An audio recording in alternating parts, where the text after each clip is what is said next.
Kasi sabi dito sa latest na balita, multiple FUNAS na discovery po doon sa mga beneficiaries ng 600 million plus na confidential funds ni Sara. Lalo pong lumala. Pinanindigan na ni Sara yung pagiging FUNA. Ayan ang balita ngayon, no?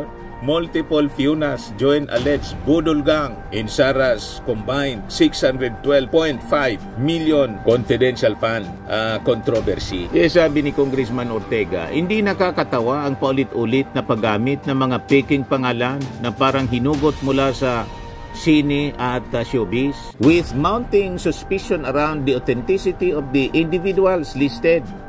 Ortega asserted, kapag ganito karami ang kahina-hinalang pangalan, hindi ito simpleng typo o administrative error lamang. Mukhang may nagbabagang mga balita at pagtalakay sa mga isyu ng lipunan. Bulsa! Opinyon, banat at paglalantad sa katotohanan. Bulsa! What you see is what you get. You decide.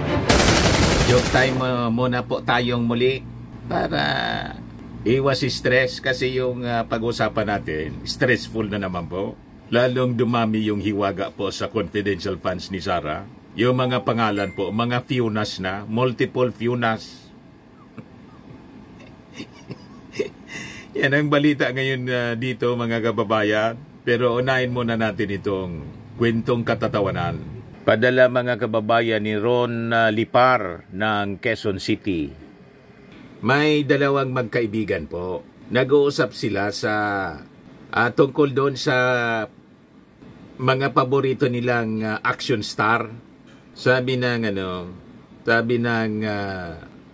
isa, pre, sino ba yung yung paborito mong action star? Sabi ng kaibigan niya, si Arnold Schwarzenegger. Ang galing kasi niya, pre. Lalo doon sa pelikulang Terminator. Saka ang laki ng kanyang katawan.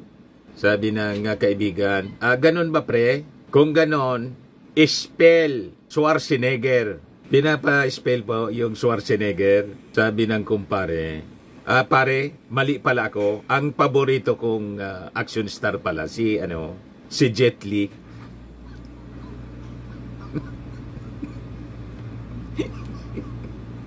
Biglang nagbago mga kababayan yung paboritong action star kasi ang hirap i-spelling yung di niya kaya. Yung Jet Li, madali lang. Biglang bumaliktad po. Ikinatatwa si Schwarzenegger.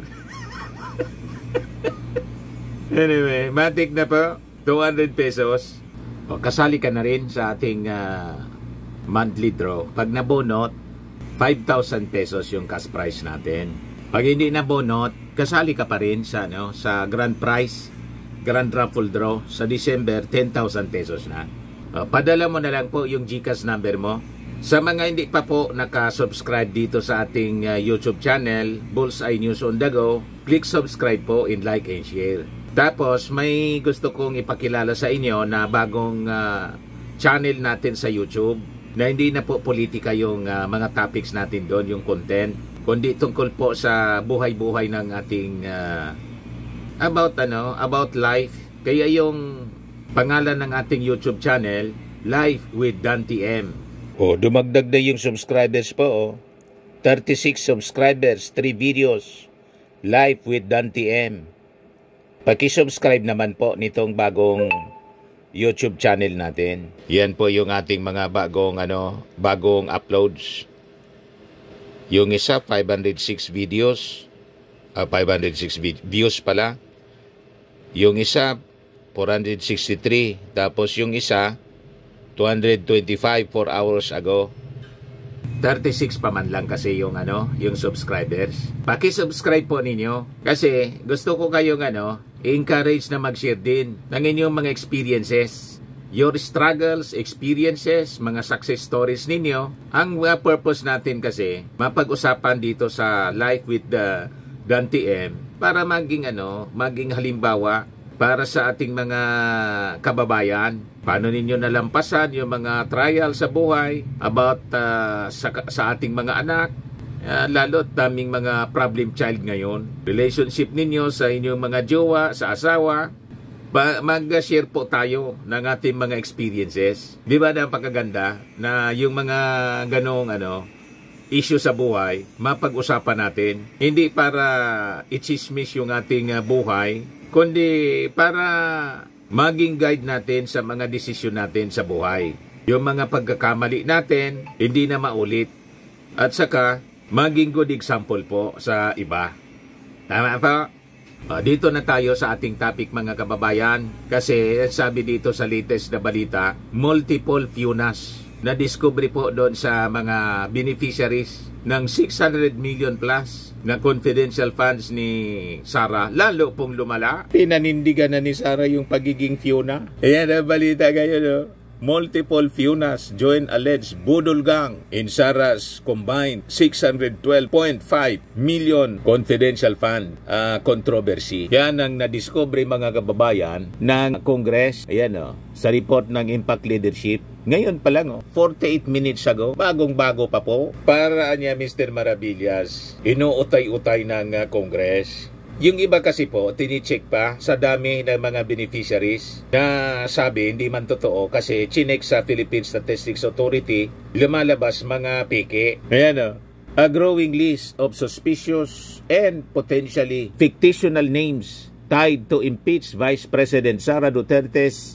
612 million pesos combined confidential funds expenditure has raised new concerns about the authenticity of government disbursement. Kaya malabo po na si Sara, mga kababayan, ma-acquit ng Senado. Pag inakwit talaga po ng Senado, sa lakas ng mga ebidensya laban kay Sara Duterte, talagang kailangang gumalaw na yung ating mga mamamayang Filipino. Ipadlock yung Senado o the Congress should move to abolish the Senate. Kasi lalabas, mga kababayan, ang pinaglilingkuran nila, hindi man po yung ating mga mamamayang Filipino, kundi ang mga Duterte. So, kailangan we should be decisive sa ating mga actions, lalo ngayon pong eleksyon. Never ninyo na iboboto itong mga pro-Duterte senators. Alam na ninyo, kahit hindi natin pangalanan, nagsisipagsalita na mga kababayan. Lalo yung mga nagsagawa po ng Senate investigation sa pagkakaaresto, pinalalabas nila illegal yung pagkaaresto ng Interpol kay Digong. Iikis po ninyo. Hindi pala iikis. Huwag ninyong iboboto. Kawawa yung ating bayan mga kababayan pag sila ay nirenew natin ang kanilang kontrata bilang ating mga senador. So sabi po ni House Deputy Majority Leader in La Union 1st District Representative Paulo Ortega that the latest batch includes names resembling celebrities in high-profile figure, fueling suspicions of intentional misreporting in liquidation reports. So mula sa chicheria mga kababayan, napunta sa cellphone, tapos may mga dodong, at saka mga vegetables, mga groceries, may kamote, may mango, kung ano-ano na lang na inimbintong mga pangalan. Kasi nang i-check po sa Philippine Statistics Office Authority, wala man pong records. Sinalamang ka talaga po yung pera ng bayan. Yan ang lumalabas po. Yan o, sabi rito. The new names linked to the Office of the Vice President and the Department of Education include Hanile Camilsi, Fiona Biong, Fiona Villegas, lahat Fiona po. Iba lang yung, ito, iba yung spelling ng Fiona rito. Dalawang Fiona na I. Tapos, yung isang Fiona, Fiona Ranites, Ellen Magellan, pati si Magellan, dinamay na, Erwin Ewan, Gary Tanyada, medyo pangalan talaga, apelyido ng Filipino, and Joel Linang, which closely resemble or echo the names of known personalities. Yung ano-ano na lang, tiningala lang yun sa kisame. Tulad ni, Mary Grace Piatos. Kung ano-ano na lang po.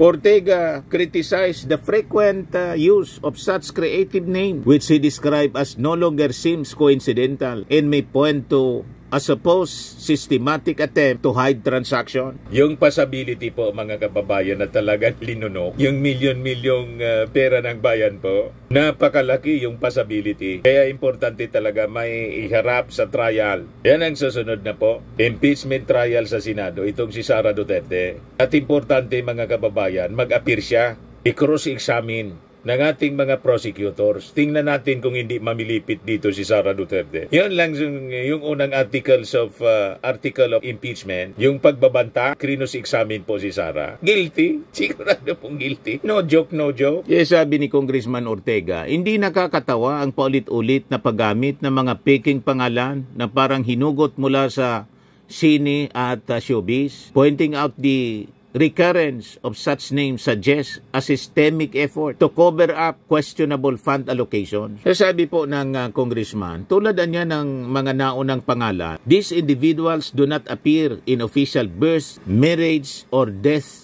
records mula sa Philippine Statistics Authority. The controversial names were allegedly listed as recipients nitong 500 million in confidential funds under the OBP at saka yung 112.5 million na mula sa DepEd. So sabi ni Ortega, with the Senate impeachment trial against Duterte scheduled for June, Ortega warned that these questionable aliases could serve as evidence of alleged misconduct unless verifiable documentation is presented to account for its name. Public funds ang pinag-usapan dito. Kung wala silang maipakitang ebidensya na tunay ang mga taong ito mismo ang magiging matibay na ebidensya laban sa kanya sa impeachment trial, sabi po ni Ortega. Galing mismo ito sa opisina ni Sara Duterte. Ang nag-furnish nito kasi sinamon. Ang nag-furnish nito yung mga empleyado man lang po ni Sara sa DepEd saka sa Office of the Vice President. Kaya malabo po yung pinapangarap ni Bato. What if daw, sabi ni Bato, ang manalong presidente sa 2028 si Sara Duterte. Pag nanalo daw, lahat ng kanilang enemies, yayakapin niya. Harapin mo muna ba to yung mga kaso ninyo sa ICC before ka na mangarap sa 2028 na manalo si Sara. At si Sara naman yung impeachment case niya. Kung ano-ano pinagdadaldal ninyo, malayo sa katotohanan, parang nililibang lang ninyo ang inyong mga sarili dahil sa inyong mga kinasadlakan na problema na kayo man lang po ang may gawa. So sabi dito sa balita, Ortega also pointed out earlier allegations involving names like Chicheria, Team Amoy Asim, and Team Grocery groups that appeared to be part of the so-called Budol Gang, further complicating the controversy. He criticized the lack of documentation supporting the listed names and stressed that under Joint Circular 2015-01, agencies handling confidential funds are required to maintain seed lag linking aliases to real, verifiable identities. Failure to comply could result in the misuse of public resources. Hindi po uobra yung palusot at mga depensa ng mga DDS vloggers at mga netizens na mga supporters nila na ang sabi, kaya nga niya confidential funds. Hindi pwedeng i-reveal yung totoong identity niya kasi malalagay sa peligro. Ginawa niya ninyong rason para makalusot. Di ba? Hindi uobra ang inyong pong mga palusot. Kitang-kita po ang ebidensya ng anomalya. So sabi po ni dating COA Commissioner Heidi Mendoza na ito ang mga aliases without traceable documentation are insufficient para i-justify yung pag-disburse ng pondo. So sabi niya, sadly or disappointingly, ayaw naman magpaliwanag ni BP Sara. Sabi ni Ortega, with mounting suspicion around the authenticity of the individuals listed, Ortega asserted kapag ganito karami ang kahinahinalang pangalan, hindi ito simpleng typo o administrative error lamang. Mukhang may deliberate attempt para itago ang tunay na destinasyon ng pondo ng taong bayan. Alam na kung saan napunta, mga kababayan, kaya hindi tayo nagtataka na tinanong si Sara doon sa dahig. Sabi ni Sara, kung may mga tumutulong sa kanya, hindi man niya kami tumanggap ng mga donations. Hindi man talaga kailangan. May panggastos. Yan sabi niya, no donation, solicitation for trip to the Hague. Kayang-kaya nila. Unbothered po. Laging naka-smile doon si Sara Duterte. Tinanong siya kung sino nang nagpondo sa kanilang pamilya para makapagbiyahe sa The Hague. Sabi niya, so ang arrangement namin ay KKB po, kanya-kanyang bayad. Hindi namin napag-usapan, hindi rin kami nang hihingian ng pera. Napag-usapan namin na hindi tumanggap ng donasyon at hindi umingi ng tulong. Sufficient po yung baon. Di lang natin alam kung saan galing, kayang-kaya nila yung panggastos po. Kaya dapat yung mga supporters po ng mga Duterte, huwag kayong mag-alala. Kayang-kaya po. Di kailangan ng donasyon po para sa panggastos do. Yung sabi ni Ortega, mukhang may deliberate attempt para itago ang tunay na destinasyon ng pondo ng taong bayan. Earlier, Ortega revealed that a large number of the 1,992 supposed recipients of the OBP confidential funds had no birth records, marriage records, or death record. A similar trend was noted with 405 out of 677 names listed under DepEd confidential funds. The controversy surrounding these aliases continues to gain attention as authorities seek to clarify the legitimacy of the disbursement tied to Vice President Sara Duterte's office. Multiple FIUNAs na po ang sumama na sa alleged budol gang in Sara's combined 612.5 million confidential fund controversy. Matindi po talaga niya, Mr. Maravillas. Matindi. Naman po, Firmax Firming and Lifting Cream, pinapahid po sa mga pulses in affected area. Mainam po sa paninigas ng mga kaso-kasuan. Ito naman po, Automax Radiant Serum. Sa mukha naman yung application, anti-aging po siya. You will look 10 years younger than your age. Sa mga cancer patients naman po, baka lang gusto ninyo itong itry. Neng siya red mixed fruit drink. Hindi mo po siya gamot, food supplement siya. Kaya lang, gawa siya mga kababayan sa goji berry. Yung goji berry may anti-cancer properties. O ngayon, yung mga inquiries ninyo, dumiritso na lang kayo sa aming messenger sa Facebook para masagot namin agad. Ayos pa? Ayos na ayos niya, Mr. Maravilla. At sa mga nagana po ng malinis and spacious fitness gym, pumunta lang po kayo sa aming Colossal Fitness Gym. May Grab car rental din po kami. Ito naman po yung bago naming product na binibenta online. Eye Glow Serum, whitening po siya. Tingnan ninyo yung epekto sa aking anak na architect before and now. Yung mga inquiries po ninyo, dumiretso na lang kayo sa kanyang Facebook account, Riz Maravillas.